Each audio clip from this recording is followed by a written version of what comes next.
Aujourd'hui je vais vous faire un haul maquillage et pas n'importe lequel, celui que j'avais fait l'année passée à Los Angeles.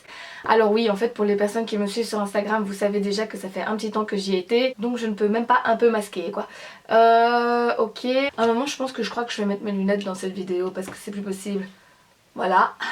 C'est super, c'est l'été, le soleil est de retour, mais c'est pas vraiment évident pour faire des vidéos. Merci. Je vous disais donc que j'allais vous montrer tout ce que j'ai acheté comme maquillage. Je sais pas si j'ai précisé que c'était maquillage, mais c'est pas grave.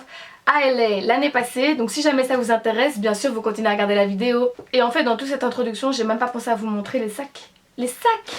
Donc Sephora, Ulta, tout ça. Évidemment quand je vais aux États-Unis, j'y vais pas pour acheter des marques que je peux trouver soit en Europe, soit ici dans mon pays qui est la Belgique. Ça n'a aucun intérêt. Donc dès que je rentre dans un Sephora, oui parce qu'en fait c'est par le Sephora qu'on va commencer, je me jette sur les marques comme Tarte.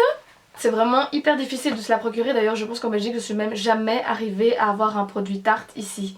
J'ai acheté cette palette, la Showstopper, donc ça c'est vraiment une palette que j'adore puisque vous avez dedans un bronzer, un highlighter, un blush et des fards à paupières. Toujours de la marque Tarte, j'ai pris aussi un bronzer blush, oui parce que ça on en a jamais assez. Au milieu vous avez les teintes de blush et tout autour vous avez les teintes bronzer. J'ai presque envie de dire que la marque Tarte c'est presque une marque efficace parce que vous avez tout quasi en un. C'est-à-dire une palette avec tout, une palette blush bronzer, enfin c'est bon. Niveau efficacité, ils sont au summum, au top. Ensuite, j'ai pris un highlighter de la marque Becca. Alors la marque Becca, c'est la marque de highlighter. C'est-à-dire eux, ils blaguent pas. Je pense d'ailleurs qu'ils sont les plus connus à ce niveau-là. J'ai pris la teinte Moonstone, qui est la teinte la plus adaptée pour ma peau. Il est parfait pour les peaux claires et le résultat est vraiment très joli. En fait, j'avais vraiment envie de prendre celui que Jaclyn Hill avait fait avec la marque.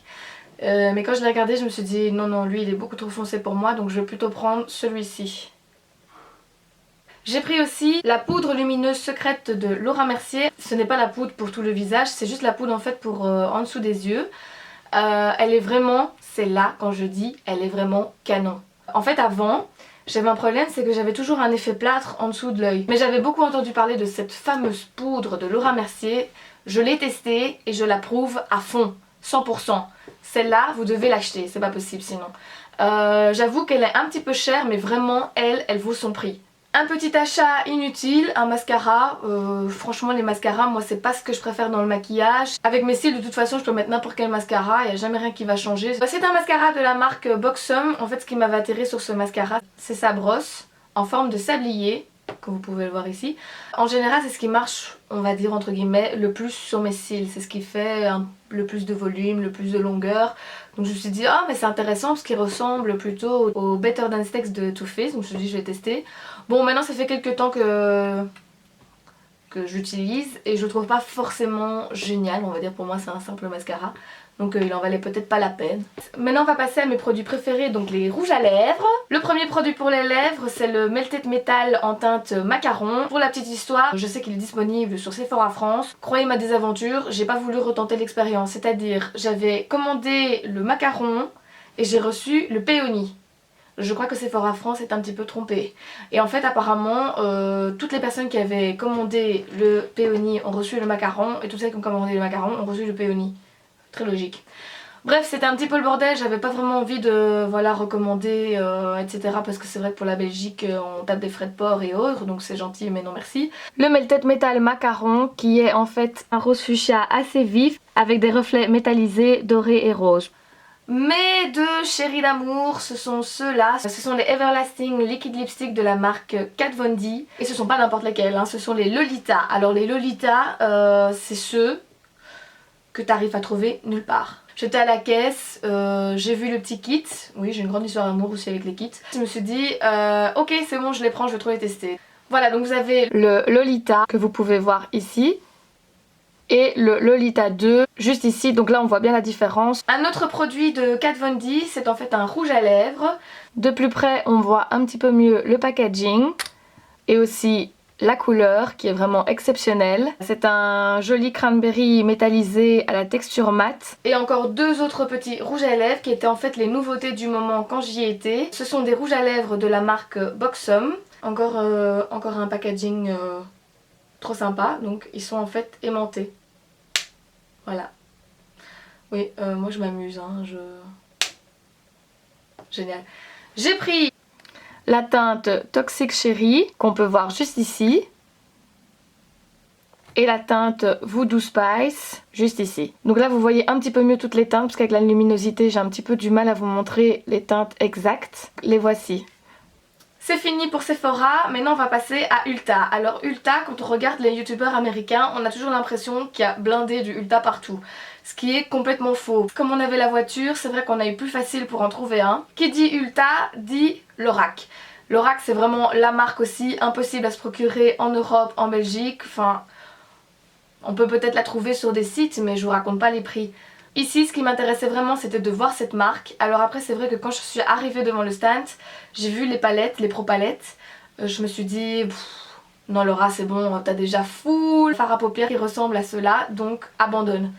Par contre, je me suis dit, ouais bon, je suis quand même pas venue ici pour rien, hein, j'aimerais quand même au moins tester un de leurs produits. Donc j'ai pris la Lorac Pro Contour. Donc une simple palette de contouring, hein, avec tout ce qu'on a dans une palette de contouring. J'adore en fait le packaging. Les packaging Lorac c'est tellement pro. Ils appellent ça Lorac Pro, ben ouais ok. Toujours chez Ulta, j'ai pris cette base, la Hangover de Too Faced. C'est une base qu'on met avant le fond de teint. Alors j'avais entendu qu'elle était genre super hydratante, vraiment trop géniale. Bon voilà, moi personnellement je la trouve pas si exceptionnelle que ça. Donc celle-là, si vous l'avez pas dans votre collection, vous allez pas mourir. Ensuite j'ai pris un highlighter liquide de la marque Becca, donc la marque Becca comme je vous ai dit quoi. Toujours en teinte Moonstone. Celui-là par contre il est vraiment top, j'adore. On peut le mettre aussi bien avant le fond de teint, avec le fond de teint ou alors par-dessus le fond de teint juste ici sur la pommette. En plus il sent très bon. J'ai acheté un recourbe-cils aussi, oui bon. Ne me demandez pas pourquoi. C'est certes un recourbe-cils mais c'est de la marque Tarte. Un petit soft matte lip cream de la marque NYX. Alors ceux-là, au tout début que j'ai commencé avec le maquillage et tout, je les trouvais géniaux. Maintenant, je les trouve nuls. Peut-être pas les teintes claires, mais en tout cas celle-là, la teinte Copenhague, c'est quasi translucide, il faut remettre, encore remettre, encore remettre. Je trouve le résultat vraiment horrible. Étant une amoureuse du maquillage, j'ai bien évidemment fait un petit tour chez MAC. Par contre j'ai pas acheté grand chose, c'est plus aussi intéressant en fait d'acheter aux États-Unis chez MAC parce que c'est quasi les mêmes prix qu'ici. Avec le change il n'y a plus vraiment de différence. Je me suis dit je veux pas encombrer ma valise avec des choses que je peux très bien trouver chez moi. Alors j'ai pris dans un premier temps un petit rouge à lèvres qui fait en fait partie de la collection de Noël. Des rouges à lèvres comme j'ai dit, j'en ai pas forcément besoin, mais chaque fois je leur trouve une petite particularité qui fait que je dis ah non, celui-là je dois l'avoir. Le Evening Rendezvous, donc ici on le voit, c'est un très joli mauve rose à la texture mate. J'ai aussi pris deux inconditionnels, ce sont les deux fards à paupières, le Soft Brown et le Brown Script. Donc ce sont en fait deux fards à paupières qu'on ne trouve pas ici. Et en fait j'y avais même plus pensé, c'est vraiment le dernier jour, on est rentré dans un MAC et je me suis dit il y a un truc chez MAC que je voulais mais je sais plus c'était quoi. J'ai un petit peu chipoté, j'ai fini par trouver et heureusement parce que ceux-là ce sont mes deux bébés. Un petit produit, lui, il est tout seul dans sa catégorie. En fait, on est aussi parti chez Macy's. Pourquoi? Parce qu'en fait, on pense que Anastasia Beverly Hills, tous les produits sont disponibles chez Sephora. Mais on se trompe. Chez Sephora, en fait, on ne trouve que les produits pour les sourcils, le contouring, éventuellement quelques palettes inédites, entre guillemets, avec des fards à paupières, enfin bref. Et on ne trouve pas, en fait, les liquides lipstick, ni les fards à paupières individuels. Donc, le secret, c'est chez Macy's. Donc, c'est là qu'on en trouve. Encore une fois, je me suis retrouvée face à un rayon vide, pour pas changer. J'ai quand même finalement trouvé quelque chose, parce qu'une fille qui adore le maquillage, bien sûr, elle arrive toujours à trouver une petite chose. C'est quand même un liquide lipstick en teinte Candy Apple, un très joli rouge corail avec des petites paillettes dorées à l'intérieur. Je sais pas si vous arriverez à bien voir ça à la caméra, mais en tout cas il est magnifique. C'est celui que je porte aujourd'hui. On a aussi été chez Target. Alors Target c'est l'équivalent en fait d'un Carrefour chez nous. Sauf que là-bas c'est pas trois petits stands dans un rayon de maquillage, c'est trois rayons de maquillage l'un à la suite de l'autre. Donc autant vous dire que c'est pas de la blague. J'y ai trouvé deux rouges à lèvres mat de Je m'aime Maybelline. Mesmerize Magenta qui est en fait un rose bleuté. Et Divine Wine qui est un vrai dupe du Diva de MAC. J'ai aussi pris l'anti-cerne toujours de Je m'aime Maybelline, le Instant Age Rewind. Alors cet anti-cerne il est juste canon. Mais je sais pas pourquoi, on le trouve plus en Belgique. Donc là il va encore falloir qu'on trouve des solutions. Hein. Nous make-up addict on n'en peut plus. Arrêtez de faire ça. Et pour finir, les super produits que je voulais absolument vous montrer, ce sont les produits de la marque Morphe Brushes. Cette marque elle s'est fait surtout connaître en fait par les youtubeurs.